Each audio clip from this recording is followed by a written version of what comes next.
Turkey war threat against terror state Israel over Donald Trump Jerusalem move. President Recep Tayyip Erdogan launched a hard-hitting attack on the country and demanded Washington reverse last week's controversial move. Addressing a summit of Muslim leaders in Istanbul, Mr. Erdogan described the developments as a reward for Israeli terror acts and said the city was a red line. And he described Washington's move as a reward for Israeli actions including occupation, settlement construction, land seizure and disproportionate violence and murder. He raged, "Israel is an occupying state. Israel is a terror state."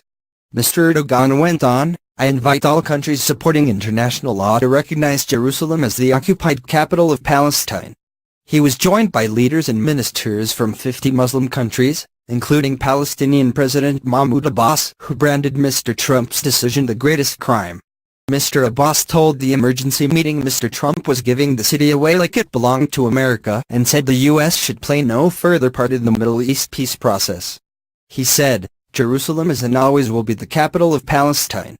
President Trump took the decision to formally recognize Jerusalem solely as the capital by moving the U.S. embassy there from Tel Aviv. Many nations have slammed the decision as a dangerous violation of international law that puts the peace process at risk.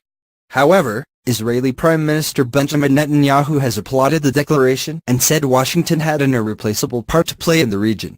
He said, "There is no substitute to the role that the United States plays in leading the peace process." Mr. Trump's move was a reversal of a long-standing U.S. policy. Past administrations had called for the status of the city to be decided in negotiations between Israel and Palestine. Critics have claimed the move jeopardizes the U.S.'s role as an independent broker in negotiations. A day of rage was called in Palestine with protests held across the world, including the UK. Rockets fired towards Israeli settlements from Gaza were met with retaliatory airstrikes.